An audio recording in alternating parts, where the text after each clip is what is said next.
All right, thanks everyone. So I am here to talk to you about how we determine how many whales and dolphins we have here in Hawaii. But before I get started, I want to point out my email address. If any questions come up that I can't answer, that come up later, you can feel free to email me. My email is also on my business card, which I've included on the table with a bunch of brochures and posters and stickers and handouts that you're welcome to take home with you. Also, if anyone is on Twitter, I have a Twitter account and I regularly post updates about whales and dolphins in Hawaii and other places. So feel free to follow me. And just to give you a quick background about me, I was born in Florida, but grew up in Arkansas and Texas.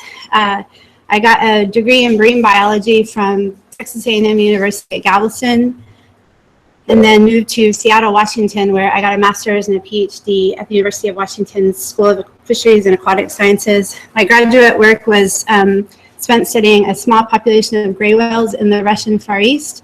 And at the very end of 2010, as I was finishing my PhD, I moved here to Hawaii to take the job I have now with the Cetacean Research Program at NOAA's Pacific Islands Fisheries Science Center.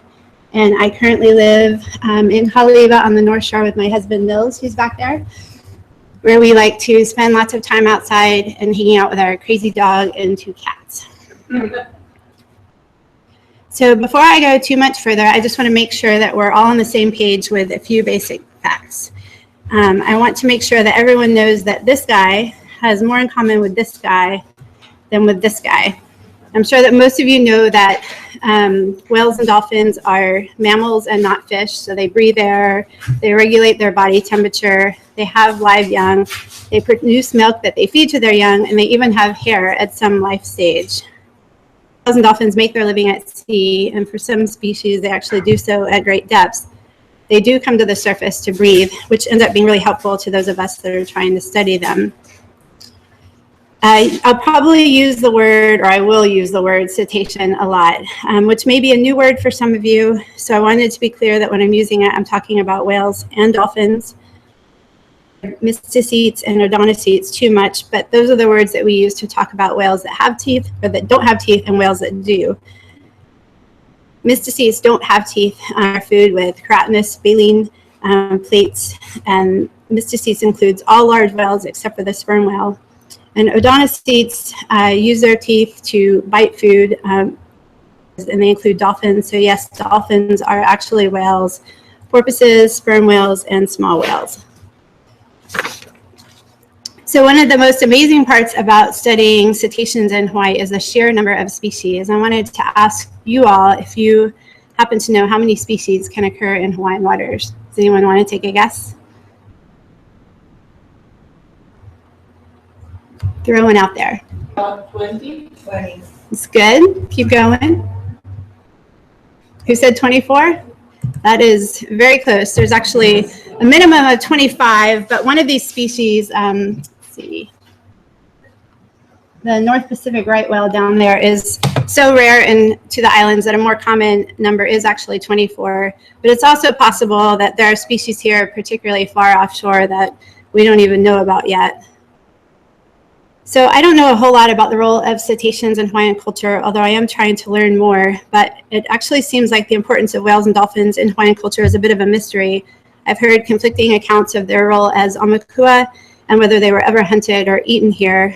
But that they are sacred in some respects is clear because whales are in legends, including one on creation. And when whales would strand, they were claimed by the ali'i, who wore prize necklaces from their teeth. And the 3 Hawaiian words I've seen most frequently are naya or dolphin, kohola for whales, especially the humpback whale, and pala'oa, which I've read was the original word for whales, but now refers mostly to sperm whales, whose teeth were made into the necklaces that the ali'i wore that are called lei iho pala'oa.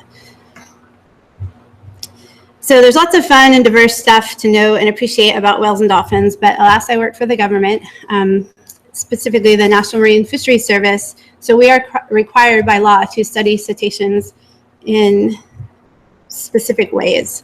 So to give you some legal background on cetaceans, they are protected by the Marine Mammal Protection Act, which was passed in 1972.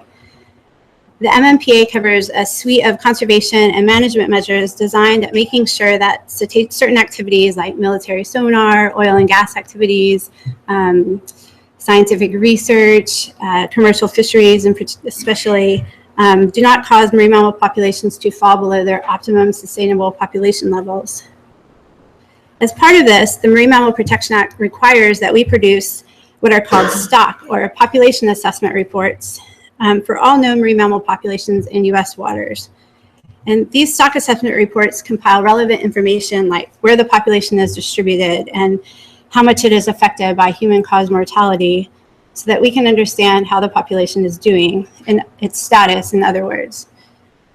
So an important part of determining the status of a population is determining the population size. If we don't know how big a population is, we don't know how much of an impact it can sustain.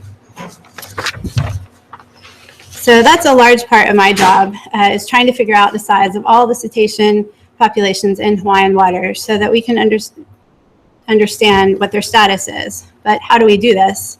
Well, ideally, we would go out and count every individual in every population, but as you can imagine, this would be virtually impossible.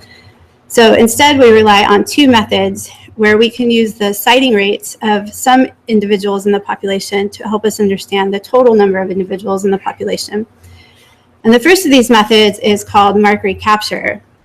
And it is based on sighting rates of individual animals that we photo identify using marks on the dorsal fins for dolphins or pigmentation patterns on the flukes of whales.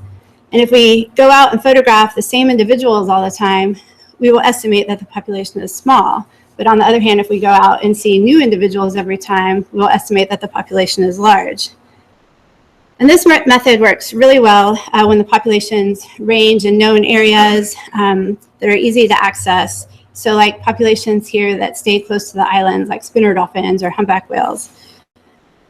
But what about the populations that occur far offshore of the islands and aren't easy to access? The U.S. waters around the Hawaiian Islands represent a huge area, about 2.5 million square kilometers or 1 million square miles. And whales and dolphins are hard to find there. Not only do they spend most of their time at sea, underwater, but some species can be cryptic when they're at the surface. And overall, cetaceans occur in low densities offshore of the islands. So we need another method for estimating population size. So we have a second method, and it's called line transect, where instead of keeping track of individuals, this method is based on surveying an area of established lines or transects and using detection rates of sightings off those lines to estimate the density of cetaceans in the area that we surveyed. And we can then multiply that density by the size of the area to get overall population size. So I'm going to explain this, and I apologize because I'm going to use a little math, but you'll see why I'm doing so very shortly. So here's a part of a study area, and we have an established transect. Our boat moves along the transect until a sighting is made. And when that sighting is made, we get a measure of its perpendicular distance to the track line, which we'll call x. And these values of x from multiple sightings within some strip width W show us that our ability to make sightings generally decreases the farther they are from the track line. But we can learn something about this relationship by estimating what we call the detection function, which looks like this when graphed, where distance from the track line is on the horizontal axis and the detection probability is on the vertical axis. And I won't really go into this much further, but this detection function allows us to basically determine the distance that we are effectively seeing everything from our track line. And we'll call this parameter the effective strip width, or ESW. So there's a few other things we need to know to make a line transect estimate of population size. We need to know the number of sightings, N. We need to know the average group size of all the sightings, or S. We need to know the length of all the transect lines that were surveyed. And we need to know the probability of detection on the track line, or TD, which I won't talk that much about, or really I won't talk about it at all, but it just has to do with how likely you are to see a cetacean that's right on your track line. And in line transect theory, it's assumed that you'll see everything that's right on your track line. But for a cetacean that might be below the surface, you actually have to use a number that corrects for that. So these parameters make up the basic line transect density estimator, which is this equation. And like I mentioned before, we can multiply that density by the size of our study area or A, to get a population size, which is represented by N. So while I really want to show you how we actually do these surveys, this method is so important to us that I wanted to demystify it a little bit more by playing a game with you all. The objective of the game is for you in the audience to estimate an abundance estimate for a fictitious cetacean population. So there is a prize involved, which will be a copy of Robin Baird's really beautiful new book. It's quite informative too, with really nice pictures on the whales and dolphins of Hawaii. So keep that in mind. So how this game will work is that during the rest of my talk, you'll occasionally see a clip art false killer whale sighting somewhere on the slide. And when you make a sighting, you'll need to note two things: the sighting number and the number of individuals or group size. So if this was your first sighting, you'd note that it's sighting 1 and the group size is 3. And I'll go ahead and tell you now that there will be between 5 and 10 sightings during your survey. So this is just an example. It's not actually your first sighting. And to make it easier to collect your data, Mehalani is going to pass out a data form for those of you that are interested. You'll make sure to put your name on it. So you'll record your sighting numbers and group sizes there. And then I'll give you the values of the other parameters later on in the talk. If you have a chance to calculate your abundance estimate, you can fold up your forms and I'll collect them, or maybe Mehalani will collect them in this box top. And then the first form that I pull out with the correct abundance estimate will get the book.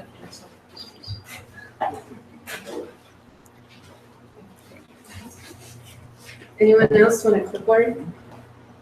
What do you have to lose?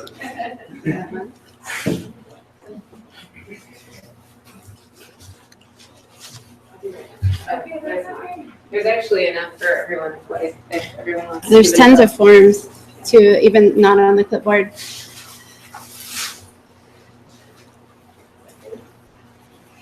Sure. Going once, going twice. I'm gonna play.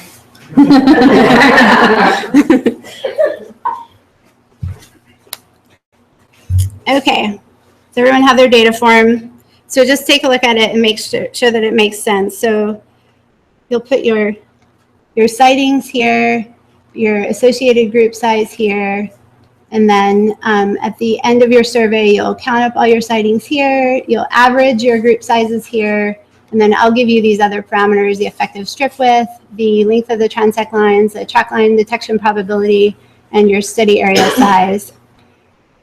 And then you'll have all that you need to use this equation to estimate density and this equation to estimate abundance. And just to make sure everyone knows that these dots are the same thing as a multiplication sign. Everybody's clear on what they're doing? Okay. All right, let's start our survey.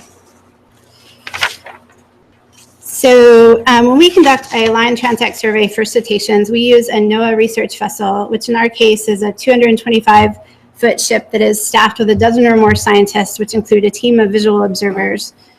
And these observation teams consist of 6 observers who rotate through 3 positions, searching for cetaceans 180 degrees forward of the vessel from the ship's flying bridge, which is 50 meters above the water's surface. And the 3 positions are a right and left side observer who search for cetaceans through 25 powered binoculars that we call big eyes. And then there's a center observer who collects the data on a computer while also searching with naked eye. And you can see the setup of the observer team on the flying bridge in the bottom photo. And when cetaceans are sighted within 3 nautical miles of the track line, we stop our search effort and the ship is diverted to the sighting so that we can collect various data about the sighting, including that perpendicular distance that's needed to estimate the detection function. So I'm going to play a short time-lapse video to give you a sense of a day in the life of a flying bridge observer. Let's see how this goes.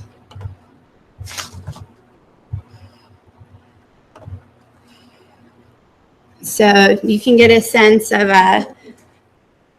how people stay at their stations and move, and you'll start to see some rotations come through. And I don't think we actually had any sightings on this day. If we did, people would move away from their stations and do other things. And that's actually quite typical for us. We don't, because the density of cetaceans, which I'll talk about more, is so low, we don't see them very often. So if you get bored watching this video after a couple of minutes, you can imagine how we're feeling. You'll see we sometimes get visitors to the flying bridge. Sometimes the acousticians I'll talk about this a little bit, but we have acousticians who are in the ship listening for whales and dolphins, and they sometimes want to come outside and see what's going on.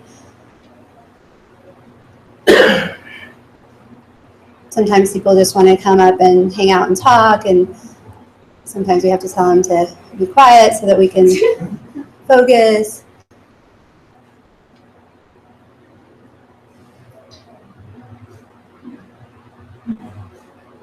You can see those cases, there are cameras in there that we'll use. I'll talk a little bit about what those are used for.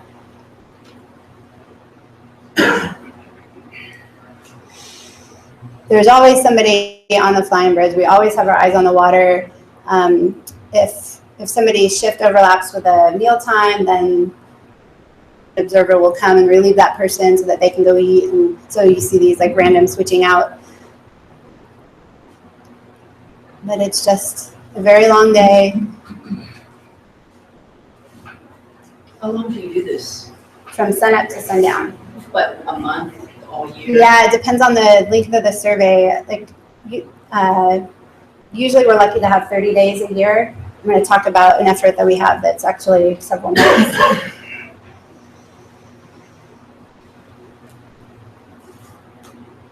Is anyone bored yet? I really wanted you to get the full experience. Thank you for speeding it.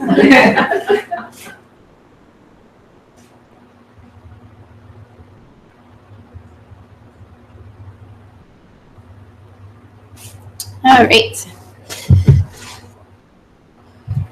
So you can actually see the view of the water during that video. So while you might think that we spend all our time up there day after day enjoying a sea surface that looks like this, you can't forget about our trade winds in the islands. So most of the time we're actually holding on to our big eye binoculars for dear life and looking for cetaceans with a view like this. You can imagine that the windy conditions make it really difficult to see whales and dolphins. So I mentioned that even though we're focused on collecting data for abundance estimation, we take advantage of being out at sea and having access to animals to learn some other things about them. So, for example, we take pictures of some individuals so that we can evaluate their health. We also take small tissue samples for genetic analyses like sex determination and population identification. And note that we can take these photos and tissue samples either from the ship or from small boats that we launch from the ship. We collect acoustic recordings of cetaceans to detect cetaceans that we can hear but can't see.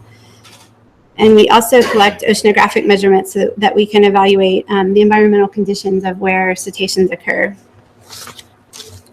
So I now want to tell you about the formal survey that we conduct for the purpose of estimating the abundance of cetaceans in the entirety of the U.S. exclusive economic zone of the Hawaiian Islands. And we call this survey the Hawaiian Islands Cetacean and Ecosystem Assessment Survey, or HISEAS. HISEAS is a ship-based visual line transect survey that takes place during summer and fall months, over 4 months actually, using 2 NOAA research vessels. And the survey design of HISEAS is a series of parallel lines that form a grid through the study area that allows us to comprehensively cover that area. And the first HISEAS actually took place in 2002. And during that survey, 23 cetacean species were seen, and abundance was estimated for 19 of them, including 18 odontocetes and 1 mystacete. And those estimates actually represented the first abundance estimates for most Hawaiian cetacean species. But we consider our abundance estimates to be outdated after 8 years. So in 2010, we carried out a second HISEAS, which I want to tell you a little bit more about. So the HISEAS survey takes 2 ships and 4 months because the Hawai'i Sea is so huge. As I mentioned earlier, it's over 2 million square kilometers, which is more than the combined area of our 2 largest states of Alaska and Texas. To give you a sense of scale, the island of Oahu is 2,100 kilometers, or about 1,300 miles, from Midway Atoll in the northwestern Hawaiian Islands.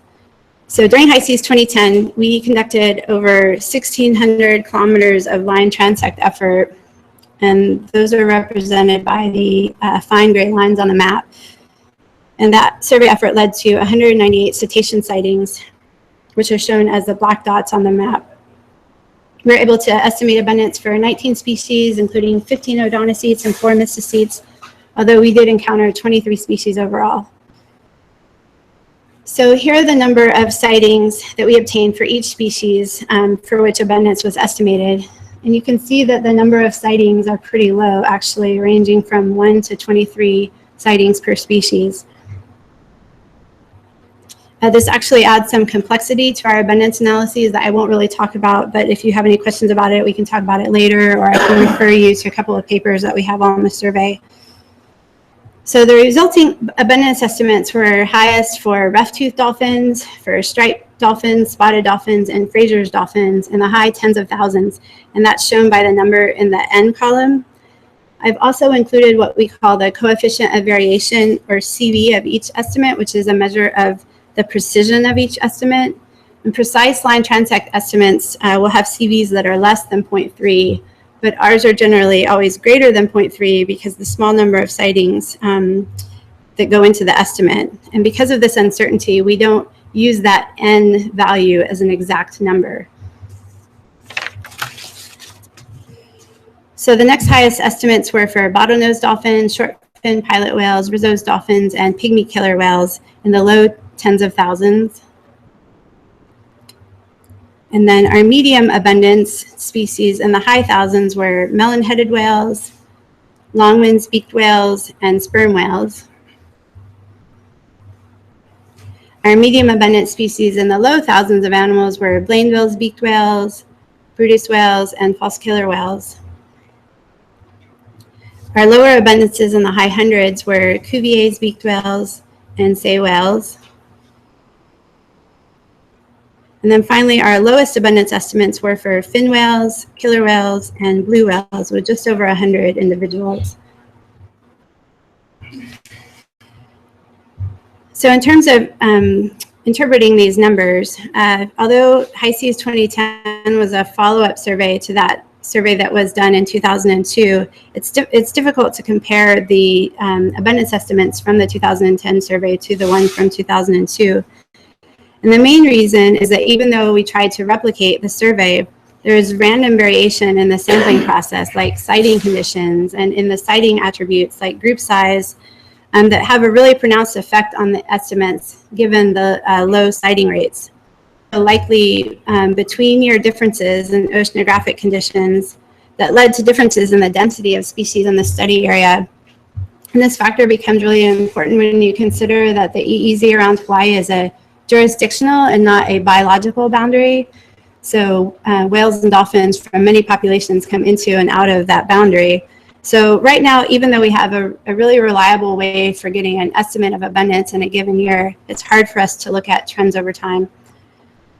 But we do know that overall cetacean density in the Hawaiian EEZ, estimated to be about 146 individuals per 1,000 square kilometers, is relatively low, which reflects the low nutrient productivity in waters offshore of the islands.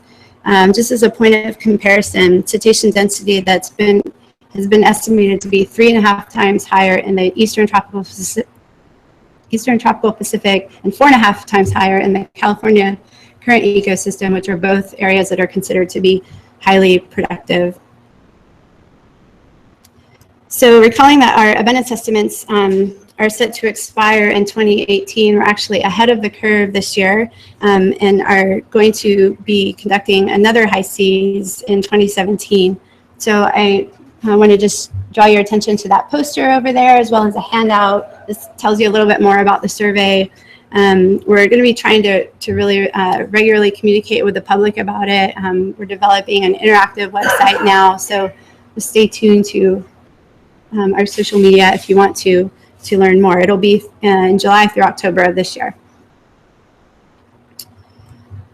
So I want to acknowledge the large number of of scientists and survey coordinators that have contributed to the high seas surveys over the years. Also the officers and crews of the participating NOAA ships. The Pacific Islands Fisheries Science Center has collaborated with the Southwest Fisheries Science Center to support and organize both of the surveys. And then I also want to give a shout out to my Pacific Islands Fisheries Science Center Cetacean Research Program colleagues, including Kim, who's here. This group that I work with to a person is just a pleasure to work with, so I wanted to thank them. And then get back to our game. Let's try to finish this up. So we've reached the end of our survey. We're going to return to port and analyze our data. I'll remind you that there's this prize involved. So with the data that you've collected, you should be able to come up with a total number of sightings and then an average number of, or average group size. And so your effective strip width is 2.5 kilometers. You've covered 1,200 kilometers of track line, and your track line detection probability is 0.6. So to get density from the line transect estimator, you can use your equation, and then to get total abundance, estimate or multiply your estimate of density by the study area size, which is 403, oh my God, why can't I say this? You can read it. 400,3,400, oh my God, square kilometers.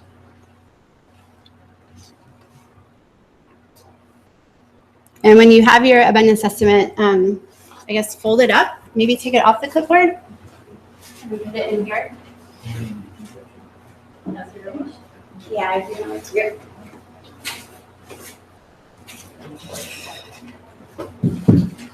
So for those of you that don't get the book, there's a flyer up there that tells you how you can order it from University of Hawaii Press. It's also available on Amazon. It's not that expensive. It's about $25. And I've been told by the author that it will be available in Costco on Island soon. And while you're calculating your estimate, I'm happy to answer any questions. Yes. So have you come up with the 8 years set dealing with the lifespan development of cetaceans? Or? Yeah, it's there were some analyses that kind of went into, if, a population was declining at a certain rate, how long could we go without surveying them before we would lose the ability to detect that they were declining? So 8 years kind of fit in with, what we know about rates of decline and other aspects of marine mammal population dynamics. Yeah. How long have the surveys been conducted? What year? Well, this official high seas effort was done for the first time in 2002, where we actually tried to survey the whole EEZ. We do surveys in different parts of the islands, in between years. Like we just did one in 2016 that was just around the main Hawaiian Islands. Then actually estimate abundance through the whole area. Any initiatives based on the small amount of data, any trend or apparent trend in population increasing? It's really hard because we have some island associated populations that we better know that this is exactly where they are, and then we can monitor them over time. And we're just there's been enough years of study that we're really we have enough data to actually be able to do some of those analyses. But for these populations that are just throughout the EEZ, because of the fact that we don't know, where exactly they are and how to measure them in those areas, it's hard for us to determine trends. But there are some other analyses that we're working on that might help us. But right now, we just have to provide this number within the EEZ. And for that, it's hard to look at trends. Are you taking questions? Yeah. Would you say that the commercial activity that has evolved since it has been allowed to present, to interact, impacted the population? What changes have occurred since the commercial activity has been allowed? There have been some recent studies off the Big Island that are looking at spinner dolphin responses there. And I think some of that recent work has shown that there has been some effective numbers and use of the bays, like spinners will leave the bays and be gone from the bays longer, and levels of human activity. So that's one species off one island. So we have some information, and that's part of, there is a spinner dolphin proposed rule that National Marine Fisheries Service is trying to better protect spinner dolphins close to the islands. But for all the other species, we don't really have a handle on commercial impacts. They are seen by some whale watching operations, but not as regularly as like spinner dolphins and then humpback whales, but they're here seasonally. And for the most part, it doesn't seem like, I think that commercial operators do a pretty good job of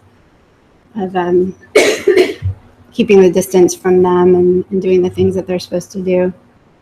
Well, I'm from Kona. Yeah. And I have observed myself, growing up in Calcutta Bay. Yeah, that's where the pots were much larger. Yeah. And in my opinion, the numbers have been dwindling since they allowed this commercial activity. Yep. And I think it's also influenced the behavior of subsequent generations of the spinners as a result of the human interaction. Yeah. And I left in November to travel, and I just got back. So I've been away, but I know there was some kind of legislation that's being proposed. Do you know the outcome of that, or what it's still in a proposed rule period? Yeah, I there's a brochure on that over here. I believe that the public comment period is passed, and there was a really active. There were some. Yeah, the meetings, the scoping meetings. There were some public meetings Yep. that were held. Yeah. And unfortunately, because money drives decisions often, the commercial aspect is not willing to give up the money that they've gotten. But prior to allowing all this commercial activity, it was a totally different scenario in terms of the population and the behavior. Yeah, no, I don't doubt it. And unfortunately, there was a pretty comprehensive effort to look at that impact in a number of ways, but it was just, over recent years, like in the late 2010s. So it doesn't say anything about, 10, 20, 30 years ago. Well, I'm talking, the population that I'm observing would be like from the 1950s. Yeah, yeah. Do your counts get used for things like removing humpback whales from the endangered species lists, or what are the practical uses? Who takes the numbers and then does something with them? So these numbers go in our stock assessment reports, and that so there are a number of applications where we want to determine how things are affecting the population, like for example, bycatch in commercial fisheries, like our longline fisheries. So those numbers will compare the population size to the bycatch estimate and how much the population can sustain based on the population size. So they're kind of used almost annually. Every year we get a new estimate of bycatch and we compare it to the available abundance estimate. So that's within the National Marine Fisheries Service, but then, there will be various groups or efforts that have an interest in abundance estimates. see BOEM, the Bureau of Ocean and Energy Management, as they're trying to plan a lot of the energy development in, Wave energy. yeah, they've taken an interest in the abundance estimates and have used them in some of their own modeling efforts. So they're used by a lot of people. We didn't actually estimate, you might have noticed, humpback whale abundance, and that's because we weren't able with the ship to representatively sample or access where humpback whales are in the islands. They're really close to shore. And you remember that other method that I told you about, mark recapture? There was a big effort to get a mark recapture abundance estimate for humpback whales. And that was, when was that? That was like 2007 and 8. So that actually it's probably about time to redo that. So yeah, they're used in a variety of ways, but kind of internally within NIMS, we use them every year to assess the status of populations. What would you do with the commercial fishermen if you find that too many dolphins, for example, are being taken in the catch? Yeah, that's a good question. So as an example, that has been happening with false killer whales, and it triggers a Marine Mammal Protection Act process called a take reduction team. And so a lot of stakeholders will come together to figure out, including fishermen, to figure out how we can reduce bycatch in the fisheries. Yeah. Are there any other techniques in the process, like using satellite images or anything like that? Using them to determine the scope of the areas to be used for sensitive? Yeah, we do put satellite tags on individual whales and dolphins so that we can see what their movements actually are. And we're building up enough of a sample that I hope at some point we can better understand, if we want, like I mentioned, how the EEZ is just this jurisdictional boundary, and we know that that may or may not mean anything to a given population of whales or dolphins. If we can know where a population actually moves, then maybe we could, actually survey in that area and then be able to better follow that population over time. But are you talking about that, or like actually using satellite images to? Well, I thought first and foremost that would be the most helpful, but yeah, ideally I would imagine using satellites to check out the Yeah, I don't know of any. I can think of that they've been seen in satellite images, but not to where we're actually counting them. What about the use of drones? Now drones are Yep. becoming more evolved, and it would be less labor intensive to use, say, have a center point and then send out drones to Yep. measure Yep. their area.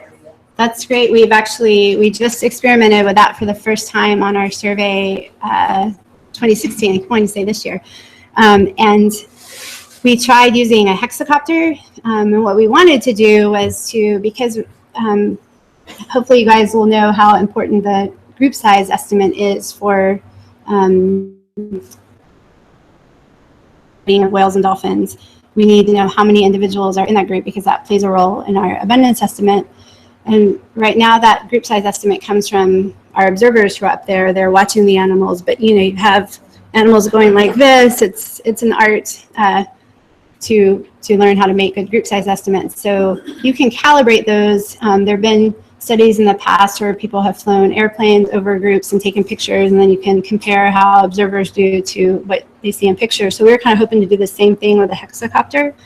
The problem right now with the drones that we have available is that they can't go very far from the ship. So where we struggle making group size estimates is for the groups that are really far away, where we can really reach with the hexacopter, as it's not great in our windy conditions. So we're still trying to figure out a platform that will help us, a drone platform that will help us in that way. But in the meantime, we can use the hexacopter to look at health of individual animals. Like we can tell when they're skinny and when they're really robust, as well as how many calves. You can see clearly in images which animals are babies, basically. And so we're trying to learn more about just like demography of these populations. So it's an emerging tool for us, for sure. Especially when the ponds are really large, you can't really count. Sometimes it would be difficult to count when you have a large pond. Oh, Because it's it doesn't difficult. last. We try. Yes. Are the species easy to tell apart when you observe them? No. And I was hoping that no one would be like, tell me which of those 25 or which species, because it's hard. What do you rely on most though? The way they swim, come out of the water? Yeah, it's a lot. There's some like gestalt properties, but then there's coloration, size. But there are some species that look a lot alike. The beaked whales are really hard because they surface very low. There's usually only one or two of them, and then they surface once or twice, and then they're down for 45 minutes, and you may or may not find them. So it definitely takes a lot of experience, and I'm still trying to get better at that myself. You're getting better and better, right? For some. Is there any site faithfulness on this? I've observed the buoy of time again for a number of years.